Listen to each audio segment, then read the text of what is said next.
Good evening everybody. આજે આપણે બનાવવાના છીએ એકદમ સ્ટ્રીટ સ્ટાઇલ હોટ ડોગ, જે રાજકોટમાં તો બહુ જ ફેમસ છે, ઘણા બધાને ખ્યાલ હશે. આ કોઈ પ્રોફેશનલ શેફની કોઈ રેસિપી નથી. આ જે લારી પણ મળે ને એવું હોટ ડોગ આજે બનાવવાની છું. જેના માટે મેં પહેલાં બટેટાનું સ્ટફિંગ બનાવવા માટે એક પેનમાં થોડું તેલ લીધેલું છે અને તેલ થોડું ગરમ થાય એની આપણે રાહ જોવાની છે. પછી હું એમાં થોડું ઉમેરીશ જિંજર ગાર્લિક પેસ્ટ, અને જે આપણા બાફેલા બટેટાનો માવો હોય એ માવો હું એમાં ઉમેરી દઈશ. અને બહુ મસાલા આપણે નથી કરવાના, બેઝિક મસાલા જ કરવાના છે, જેમ કે હળદર છે, મીઠું છે, ગરમ મસાલો છે. બસ આ રીતે બેઝિક મસાલા આપણે કરવાના છે.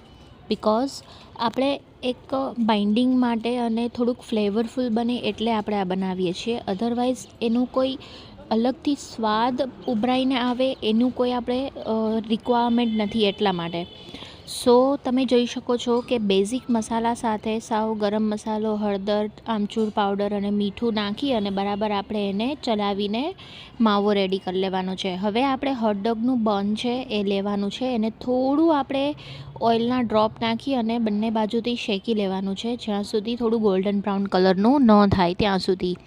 જો તમને થોડું ક્રિસ્પી ભાવતું હોય તો તમે વધારે શેકી શકો છો, પરંતુ બહુ હું અહીં શેકવાની નથી, કારણ કે નહીંતર શું થશે કે 2 જ સેકન્ડમાં ઠંડુ પડશે ને તો ચવાશે નહીં, અને જે આપણે કહીએ ને કે મોંમાં ડચુરો વળે, એટલે આપણે એને થોડું મધ્યમ આંચ ઉપર શેકી લેશું, કચાશ દૂર થાય એટલું. પછી આપણે વચ્ચેથી જે કહીએ ને કે એક કાપો પાડવાનો છે.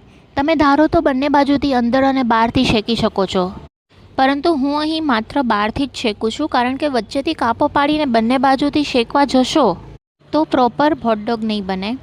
હવે આ બંને મેં એક પ્લેટમાં લઈ લીધું છે. હવે વચ્ચે આપણે થોડું ગ્રીન જે ખાટી ચટણી આવે એ પ્રોપર લગાવી દેવાની છે, અને સાથે સાથે થોડું ટમેટો સોસ. જનરલી આમાં મીઠી ચટણી લારીમાં કોઈ નાખતું નથી, પરંતુ જો તમને ભાવે ટેસ્ટ તો તમે મીઠી ચટણી પણ નાખી શકો છો. હવે થોડું આપણે સ્લાઇટલી જે આપણો માવો બનાવેલો હતો એ આપણે થોડું સ્પ્રેડ કરીશું, અને સાથે સાથે મસાલા શીંગ પ્લસ ઓનિયન આ બધું જ આપણે એમાં પ્રોપર વચ્ચે મિક્સ કરી દઈશું અને પ્રોપર ફેલાવી દઈશું. જો તમને ટામેટાં ભાવે તો તમે ટામેટાં પણ લઈ શકો છો, પરંતુ મેં અહીં માત્ર મસાલા શીંગ અને ડુંગળી જ લીધેલી હતી. ત્યારબાદ ચાટ મસાલો, મરચું આ બધું સ્પ્રિંકલ કરી વચ્ચેથી કટ્સ લગાવી અને ગરમા ગરમ આ રીતે આપણે હોટડોગને સર્વ કરીશું. અને ઉપરથી ચીઝ છે એ મેં અહીં થોડુંક સ્પ્રિંકલ પણ કરેલું છે.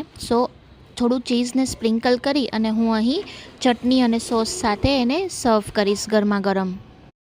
જો તમને ચીઝ ના ભાવે તો તમે ચીઝને સ્કીપ પણ કરી શકો છો. જરૂરથી કહેજો તમને આ રેસીપી કેવી લાગી.